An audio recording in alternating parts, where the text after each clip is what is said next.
بسم اللہ الرحمن الرحیم۔ آج بات کریں گے سورہ کہف کی، جو 15ویں پارے سے شروع ہوتی ہے اور 16ویں پارے تک جاتی ہے۔ یہ قرآن کی 18 سورت ہے اور اس کا جو ریویلیشن آرڈر ہے وہ ہے 69۔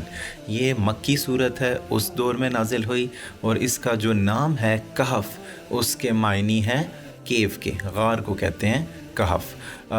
اور اس میں اس کا اگر آپ تھوڑا سا کانٹیکس جان لیں تو وہ یوں تھا کہ قریش کے دو لوگ تھے جو بیسیکلی مدینہ گئے، یہودیوں کے جو عالم تھے، اور انہوں نے ان سے حضور صلی اللہ علیہ وسلم کے بارے میں پوچھا۔ تو انہوں نے کہا کہ آپ ان سے ان 3 سوالوں کے بارے میں پوچھئے، اور اگر وہ اس کا صحیح جواب دے دیں تو پھر وہ سچے رسول ہیں۔ تو وہ 3 سوال یہ تھے، انہوں نے کہا کہ ان سے ان نوجوانوں کا پوچھو جنہوں نے اپنا شہر چھوڑ دیا تھا، اور ان سے اس بندے کا پوچھو جس نے مشرق سے لے کے مغرب تک اور پوری دنیا کا سفر کیا، اور ان سے روح کے بارے میں پوچھو۔ تو وہ پھر واپس آئے، یہ قریشی لوگ یہ واپس آئے مکہ میں، اور انہوں نے حضور صلی اللہ علیہ وسلم سے یہ 3 سوال کیے۔ اور اس میں ایک انٹرسٹنگ چیز یہ تھی کہ حضور صلی اللہ علیہ وسلم نے کہا کہ میں اس کا کل جواب دوں گا، اور انہوں نے یہی سوچا تھا کہ وحی کے ذریعے ان کو یہ جواب اللہ پاک دے دیں گے، لیکن وہ انشاءاللہ کہنا بھول گئے۔ تو وہ 15 دن تک انتظار کرتے رہے اور کافی غم میں چلے گئے حضور صلی اللہ علیہ وسلم، کیونکہ لوگ مذاق اڑا رہے تھے۔ تو 15 دن بعد پھر جبرائیل علیہ السلام یہ وحی لے کے اترے، اور یہ پوری کی پوری سورت نازل ہوئی جو سورہ کہف ہے۔ اور سورہ کہف کے جن ٹاپکس کو ہم نے شارٹ لسٹ کیا ہے وہ 4 طرح کے ہیں۔ ٹاپک نمبر 1 3 کہانیاں، ٹاپک نمبر 2 2 تذکرے ہیں، اور ٹاپک نمبر 3 2 مثالیں ہیں، اور ٹاپک نمبر 4 ہے انشاءاللہ کہنے کی ریکمنڈیشن، جو بھی مستقبل کی بات ہو۔ تو سب سے پہلے سٹارٹ کر لیتے ہیں ٹاپک نمبر 1 سے۔ جو 3 سٹوریز یہاں پہ بتائی گئی ہیں وہ ہیں اصحاب کہف کا واقعہ، اور نمبر 2 موسیٰ علیہ السلام اور خضر علیہ السلام کا واقعہ، اور نمبر 3 ذوالقرنین کا واقعہ۔ تو جو اصحاب کہف ہے نا، وہ کہتے ہیں ان لوگوں کو جنہوں نے کہف میں اس غار میں جا کے پناہ لی۔ یہ کچھ ایسے نوجوان تھے جنہوں نے اپنا ایمان بچانے کے لیے اور ان کو وہاں کے اس بادشاہ سے خوف ہوا کہ وہ ان کو تنگ کرے گا، تو انہوں نے وہ شہر چھوڑا اور یہ اس غار میں آ گئے۔ اور یہاں پر اللہ تعالیٰ نے ذکر کیا کہ وہ 309 سال 309 ایئرز یہاں پہ رہے، اور جہاں تک بات ہے ان کی تعداد کی، تو اللہ تعالیٰ نے اس میں فرمایا کہ اس کا علم صرف اللہ کو ہے۔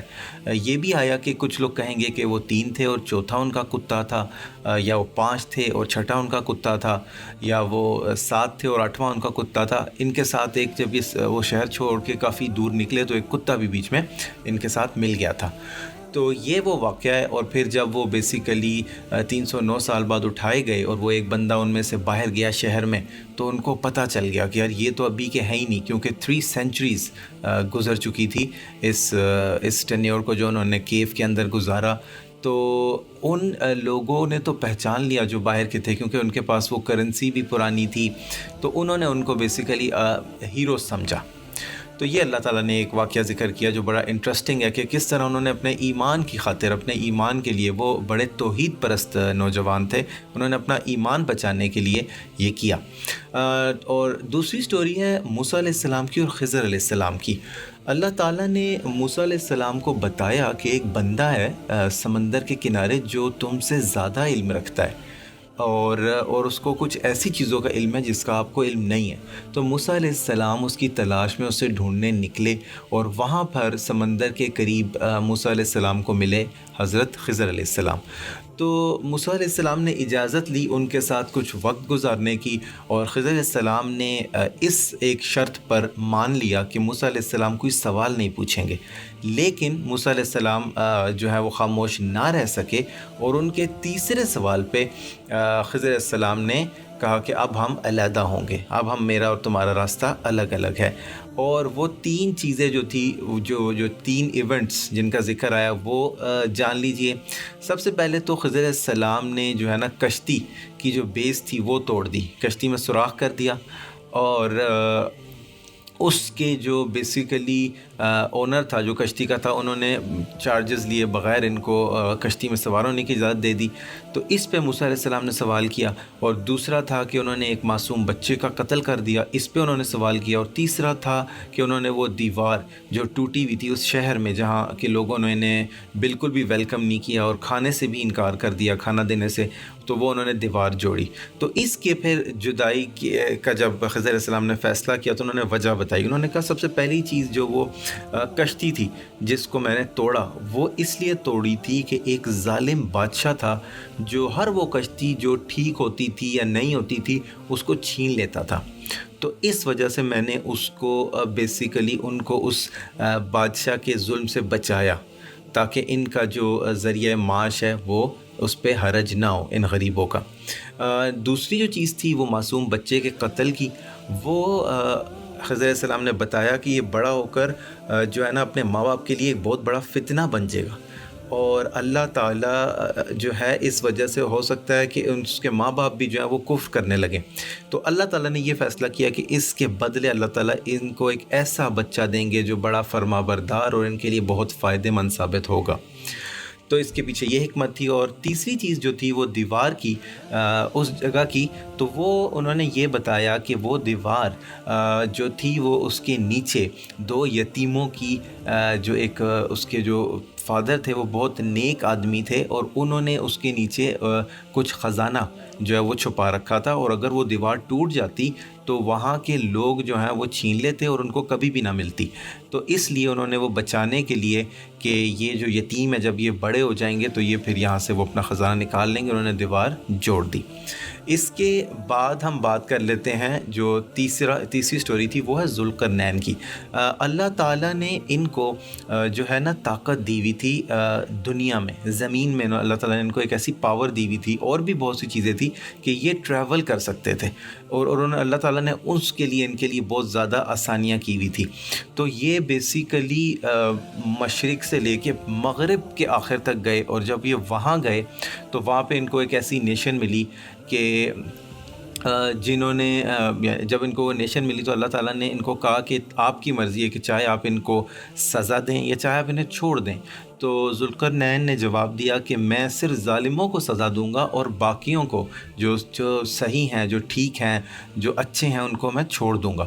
اور اس کے بعد یہ پھر مشرق کی طرف گئے، اور وہاں انہوں نے جب سفر کیا تو وہاں پر ان کو ایک ایسی قوم ملی جو بیسیکلی کپڑے نہیں پہنتی تھی اور گھروں میں نہیں رہتی تھی، کھلے آسمان کے نیچے وہ رہتے تھے.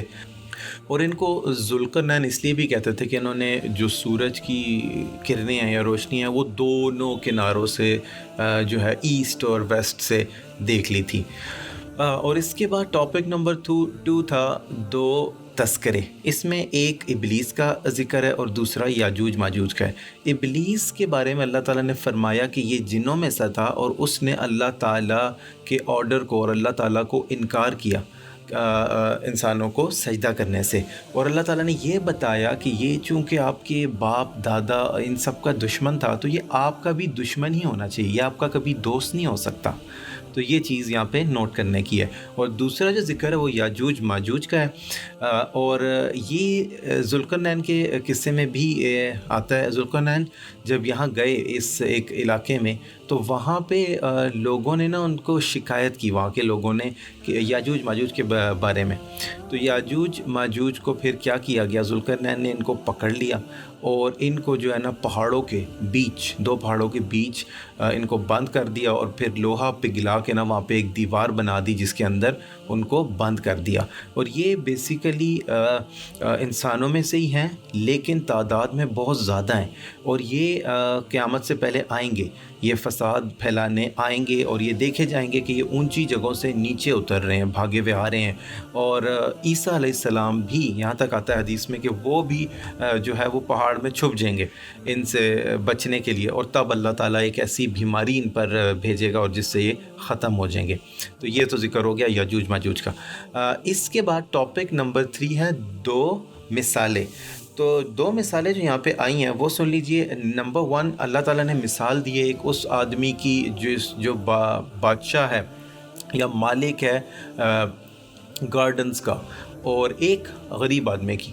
تو جو مالک ہے نا جس کے پاس باغات ہیں وہ تکبر کرتا ہے، اور جو غریب آدمی ہے وہ اس سے کہتا ہے کہ اپنے اس ایٹیٹیوڈ کو بدلو اور ماشاء اللہ کہو اور اللہ کے شکر گزار بنو، کیونکہ یہ سب تو دیا ہوا اللہ کا ہے. لیکن وہ یہ نہیں سنتا اور وہ اس سے انکار کرتا ہے اور اپنی اکڑ میں رہتا ہے، تو اللہ تعالیٰ کا عذاب آتا ہے اور اس کے جو سارے باغات ہوتے ہیں وہ جل جاتے ہیں.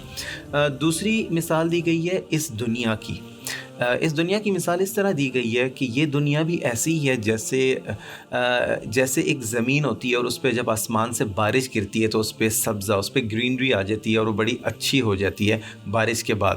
لیکن اس کے بعد ایونچولی وہ بھی سب ختم ہو جاتی ہے اور وہ بھی خشک ہو جاتی ہے، وہ بھی سوکھ جاتی ہے اور وہ بالکل خالی ہو جاتی ہے. تو یہی مثال اس دنیا کی ہے کہ ہر چیز نے ختم ہو جانا ہے اور ایونچولی سب کچھ خالی ہوگا. ٹاپک نمبر 4 ہے اللہ تعالیٰ کی ریکمنڈیشن کہ انشاءاللہ کہیں. آپ جب بھی کوئی مستقبل کی چیز ہو اس میں انشاءاللہ کہیں، اور اس میں اللہ تعالیٰ نے یہی بتایا ہے کہ آپ کو نہیں پتہ کہ اللہ تعالیٰ آپ کو یہ توفیق دے گا یا نہیں دے گا وہ کام کرنے کی، چاہے وہ کوئی بھی کام ہو. تو اس میں یہ چیز ہے کہ جب انسان بھول جائے تو جب بھی اس کو یاد آ جائے اس کو انشاءاللہ کہہ دینا چاہیے. اللہ تعالیٰ ہمیں عمل کی توفیق عطا فرمائے. آمین.